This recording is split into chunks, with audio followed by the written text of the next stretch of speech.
हमारे चैनल को सब्सक्राइब करें और बेल नोटिफिकेशन को ज़रूर दबाएं। ज्योतिष रतन केंद्र चैनल में हमारे आप सभी प्रिय दर्शक गणों का बहुत बहुत हार्दिक स्वागत और अभिनंदन।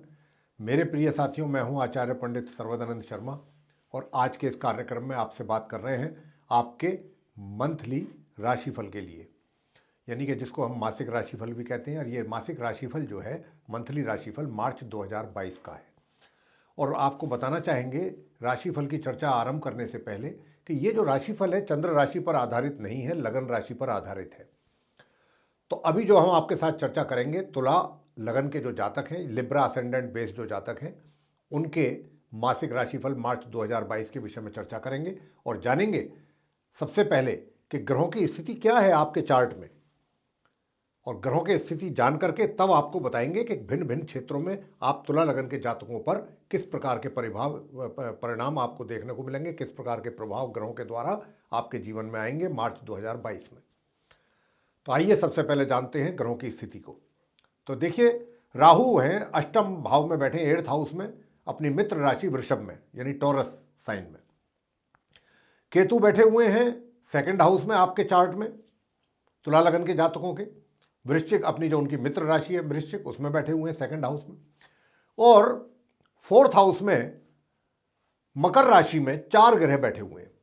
एक मंगल बैठे हुए हैं जो उच्च के हैं यहाँ पर, और बुध भी बैठे हुए हैं अपने शत्रु ग्रह के साथ, और शुक्र बैठे हुए हैं अपनी मित्र राशि में, अपने मित्र ग्रह शनि और बुध के साथ, और सम ग्रह मंगल के साथ। और शनि भी यहाँ पर अपने स्वयं के घर में अपनी ही राशि में विराजमान है। तो ये 4 ग्रहों की युति यहाँ पर बनी हुई है, 7 है 4 ग्रहों का। लेकिन 6 मार्च को बुध यहाँ से निकलेंगे और निकल करके जाएंगे वो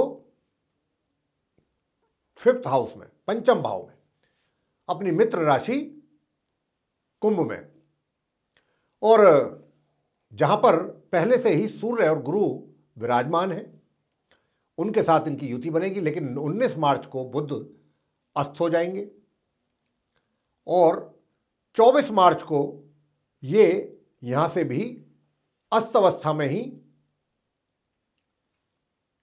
निकल जाएंगे और 6th हाउस में इनका प्रवेश होगा, जहां पर इनकी नीच राशि है मीन राशि में ये 6ठे भाव में प्रवेश करेंगे 24 मार्च को अस्त अवस्था में। और फिर अस्त अवस्था में तो पहले ही प्रवेश करेंगे, वहां पहुंचेंगे तो नीच के भी हो जाएंगे। तो बुध की स्थिति बहुत ज़्यादा खराब होने वाली है 24 मार्च से।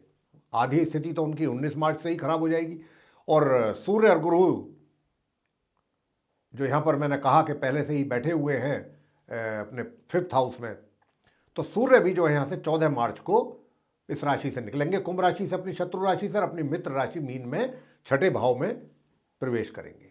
तो ये जो स्थिति थी ग्रहों की थी। साथ में आपको ये भी बता दें कि गुरु जो कि यहाँ पंचम भाव में बैठे हुए हैं लेकिन अस्त अवस्था में है, और ये 26 मार्च को जाकर के पूर्व में उदय होंगे गुरु बृहस्पति। और 31 मार्च को, बिल्कुल महीने के आखिरी दिन, शुक्र भी जो है वो अपनी मित्र राशि मकर से 4th हाउस से निकल करके 5th हाउस में जाएंगे, अपनी मित्र राशि कुंभ में। तो ये स्थिति है ग्रहों की। आइए अब बात करते हैं आपके ऊपर पड़ने वाले ग्रहों के प्रभाव की। सबसे पहले चर्चा होगी आपके व्यवसाय को लेकर, आपके करियर को लेकर, प्रोफेशन को लेकर। तो साथियों देखिए, बताना चाहेंगे क्योंकि ये बात बहुत ध्यान देने वाली है, इसको ज़रा ध्यान से सुनिएगा प्लीज़। वो ये कि आपका माह की 1 तारीख से और 19 तारीख के जो बीच का समय है, ये समय अवधि में क्या है, ये बड़ा पॉजिटिव रहेगा आपके लिए। किस सेंस में रहेगा? क्योंकि ये बहुत अच्छा एक राजयोग बना हुआ है और ये 19 तारीख तक आपको भाग्य का भी पूरा सहयोग प्राप्त होगा। और आप अपने कार्य में भी, देखिए, ये तो मैं आपको बता दूं कि ये माह जो है मार्च का पूरा आपके कार्यस्थल पे, जहाँ भी आप कार्य करते हैं, रोजगार में है या व्यापार में, थोड़ा चैलेंजिंग तो जरूर रहेगा। चीज़ें तो चैलेंजिंग रहेंगी और स्थिति भी थोड़ी संघर्ष वाली रहेगी। चीज़ें इतनी आसान तो नहीं होंगी। जिनको आप अपने कार्यों को जो करेंगे उनको उसमें थोड़ी चैलेंजिंग सिचुएशन रहेगी जो फेस करनी पड़ेगी आपको। लेकिन एक बात बहुत अच्छी है यहाँ पर कि बेशक चाहे चैलेंजिंग सिचुएशन हो, लेकिन जब परिणाम किसी भी व्यक्ति को अपने अनुसार मिल जाते हैं तो वो भूल जाता है कि मैंने कितना परिश्रम किया, कितना संघर्ष किया, कितने चैलेंज मैंने फेस किए, वो भूल जाता है। उसकी खुशी में मदमस्त हो जाता है व्यक्ति, कोई भी हो। तो यहाँ 19 मार्च तक स्थिति आपके लिए ऐसी ही रहेगी। बहुत अच्छा भाग्य का साथ मिलेगा आपको, बहुत अच्छा राजयोग है।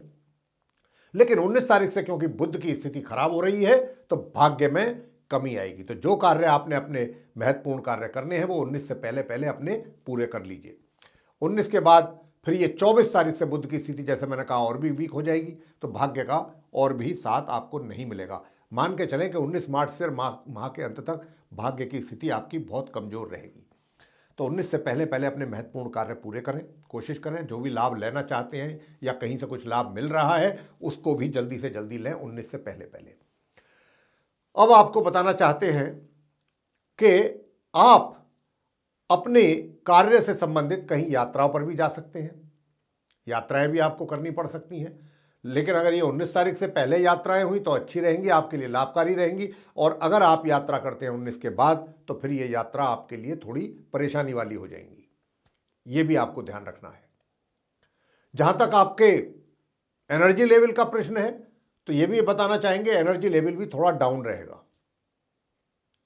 वो एनर्जी नहीं रहेगी जो होनी चाहिए। एनर्जी भी आपकी डाउन रहेगी, और वो इसलिए रहेगी कि स्वास्थ्य भी नरम रहेगा। वो स्वास्थ्य की बात करेंगे अंत में हम। अब आ जाते हैं आपकी सुख सुविधाओं पर, कि सुख सुविधाओं का लाभ लेंगे और वित्तीय स्थिति कैसी रहेगी। ये भी आपको बता देते हैं कि आपकी जो वित्तीय स्थिति है वो माह के 14 तारीख तक बहुत अच्छी रहेगी। धन का पूर्ण रूप से आगमन रहेगा, धन आपके हाथों में आपको दिखाई देगा। लेकिन 14 तारीख के बाद से थोड़ी सी उसमें कमी आएगी। और हालांकि बिल्कुल ऐसा नहीं होगा कि धन एकदम आपके लिए अभाव हो जाए, धन की कमी हो जाए बहुत ज़्यादा, ऐसा तो नहीं होगा। धन तो आता रहेगा, लेकिन 14 तारीख तक स्थिति मजबूत है धन की ओर से। और आपके भाई बहनों का भी, आपको जो बड़े भाई बहन हैं उनका भी आपको पूरा प्यार और सहयोग प्राप्त करेंगे आप। यूँ तो पूरे महीने ही करेंगे, लेकिन 14 तारीख तक विशेष रूप से उनकी कृपा रहेगी आपके ऊपर। और मित्रों का भी आप पूरा सहयोग प्राप्त करेंगे इस माह अपने कार्यों में। जहां पर भी उनकी कोई मदद की आवश्यकता रहेगी, आपके मित्र आपके लिए हाजिर हो रहेंगे। अब आपसे बात कर लेते हैं कि देखिए, सुख सुविधाओं का जहां तक प्रश्न है, सुख सुविधाओं का भी आनंद तो लेंगे। लेकिन अगर कोई प्रॉपर्टी से संबंधित मामला है, प्रॉपर्टी को खरीद को लेकर के या बेचने को लेकर के, वैसे तो खरीदने के चांसेस अच्छे हैं। कोई भी प्लॉट है, फ्लैट है, मकान है, घर है, कोठी है, जो भी है, हालांकि वो थोड़ा सा परेशानियों के बाद ही बात बनेगी, लेकिन बनेगी, 100% बनेगी। हालांकि दिक्कतें आएंगी उसमें, लेकिन वो दिक्कतें ज़्यादा रह नहीं पाएंगी और काम आपका अंततः गोतवा हो ही जाएगा। तो ये वो समय है कि जब आपने कोई आपका मसला कोई फंसा हुआ है या अटका हुआ है या पेंडिंग पड़ा है, प्रॉपर्टी से रिलेटेड आप उसको खरीदना चाह रहे थे, तो ये वो समय रहेगा पूरा मार्च का कि इसमें आप उसका लाभ ले सकते हैं। वाहन का भी सुख प्राप्त कर सकते हैं, नवीन वाहन का, इसकी भी पूरी संभावना है। प्रॉपर्टी के साथ साथ वाहन की भी संभावना है। दोनों में से कोई एक चीज हो सकती है या दोनों भी हो सकती हैं। अब आपसे बात करेंगे प्रेम संबंधों को लेकर के, वैवाहिक संबंधों को लेकर के। तो देखिए, जहां तक प्रेम संबंधों का प्रश्न आता है तो आपको बताना चाहेंगे कि प्रेम संबंध तो आपके जो योग मैं देख रहा हूं, बहुत अच्छा योग बन रहा है। लेकिन ये योग थोड़ा विचित्र योग है। ये योग ऐसा है कि ये अगर आपकी कोई अपनी मैरिज करने की भी कोई प्लानिंग आप कर रहे हैं पहले से, तो ये माह उसके लिए भी बड़ा उपयुक्त है। आप इसमें भी आगे बढ़ पाएंगे। लेकिन यहां पर समस्या क्या है? समस्या ये है कि आपको डिटरमिन्ड होना पड़ेगा। मतलब एक तरीके से कुछ परेशानियां भी आपको फेस करनी पड़ सकती हैं, कुछ अपोजिशन भी हो सकता है आपके इस डिसीजन को लेकर के। कुछ ऐसे भी आपके आसपास होंगे लोग, परिवार के हों या दूसरे कोई हों, कि जो आपकी इस रिलेशनशिप के अगेंस्ट होंगे। वो नहीं चाहेंगे कि आपका विवाह संपन्न हो। लेकिन कहीं अगर आप पूरी तरह से अपना मन बना चुके हैं कि जो भी होगा, कैसे भी होगा, करेंगे, तो आप करेंगे। ऐसी स्थिति में आपको फिर सपोर्ट मिल जाएगा पूरा ग्रहों का। और कहीं अगर आप उन लोगों के बातों में आकर के डर गए, घबरा गए या उनकी बातों में आ गए, तो समझिए कि बात वहीं खत्म है। तो ये स्थिति है आपकी। अब बात करते हैं कि वैवाहिक संबंधों की। तो मैं बताना चाहता हूं साथियों कि वैवाहिक संबंध जो हैं वैवाहिक सुखों का आनंद आप पूरे महीने लेंगे। विवाहित व्यक्तियों की बात कर रहे हैं। हाँ, बीच बीच में थोड़ा बहुत जो होता है, घर में जब 4 बर्तन होते हैं तो फिर होती है, तो वो खनका खनकी बर्तनों वाली वो चलेगी, लेकिन वैवाहिक सुखों में कमी पूरे महीने मुझे नहीं दिखाई दे रही।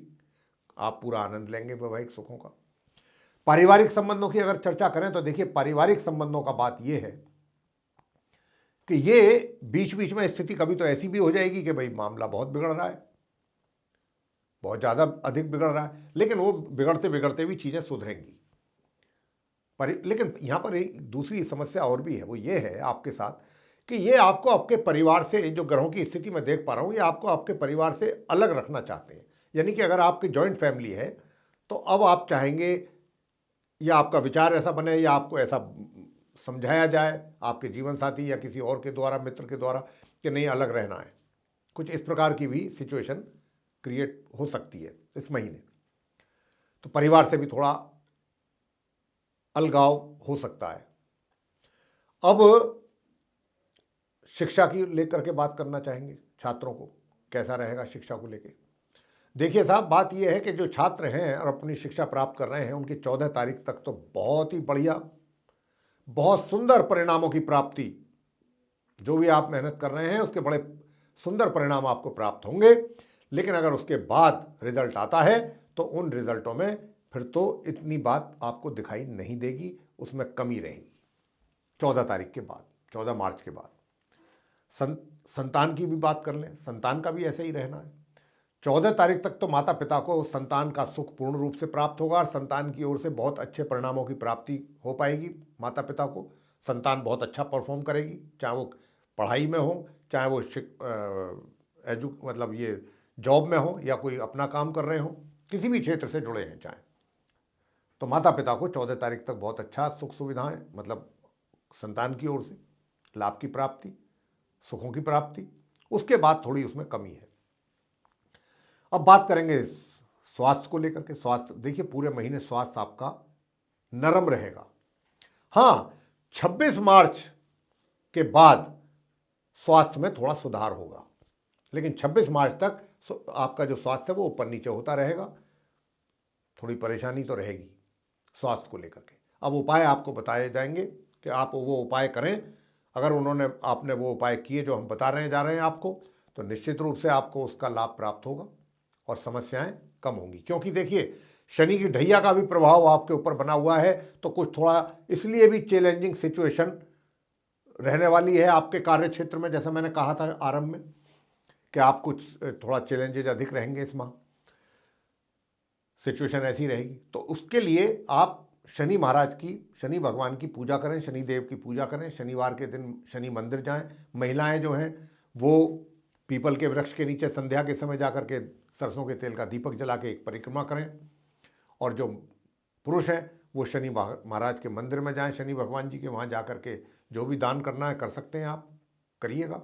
और वहाँ बैठ कर के शनि चालीसा का पाठ करें और सरसों के तेल का दीपक आप जला सकते हैं वहाँ।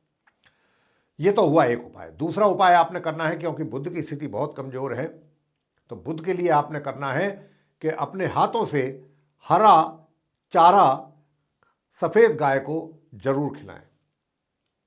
हरा चारा, चाहे वो पालक की सब्जी हो, पालक हो, हरा हो, वो आप खिला सकते हैं प्रत्येक बुधवार। और प्रत्येक गुरुवार आपने करना ये है कि गुरु के मंत्रों का जाप करना है। रोज करें तो और भी अच्छा, स्वास्थ्य और ज़्यादा जल्दी उसमें सुधार होगा। ओम व्रम बृहस्पतये नमः, ये है मंत्र। बहुत मन होठों के अंदर ही आपने शांति के साथ धीरे धीरे उसको करना है, कम से कम 108 बार, 1 माला या 3 माला प्रतिदिन करें। और केले के वृक्ष की पूजा और करेंगे गुरुवार के दिन तो बहुत अच्छा है। महिलाएं तो विशेष रूप से वहीं पर बैठ करके गुरु की कथा भी करें, गुरु बृहस्पति की, महिलाएं तो और भी अच्छा रहेगा। तो ये थे उपायों के साथ आप तुला लगन के जातकों का मासिक राशिफल मार्च 2022 का। मेरे प्रिय साथियों, आपको ये पसंद आया है तो आप इसको लाइक करना ना भूलें, साथ ही चैनल को भी सब्सक्राइब जरूर करें और अधिक से अधिक मात्रा में इस वीडियो को शेयर करें, ताकि दूसरे लोग भी इसको देख करके, सुन करके लाभान्वित हो सकें। और जो आप बेल आइकन देख रहे हैं, अगर आप इसको दबाएंगे तभी हमारे सारे जितने भी वीडियोज़ हैं जो बनते हैं एस्ट्रोलॉजी से रिलेटेड, तभी वो आप तक सीधे पहुंच पाएंगे और आप उसका लाभ ले पाएंगे, अन्यथा नहीं। तो इसी के साथ बहुत बहुत धन्यवाद प्रिय साथियों। जय माता दी।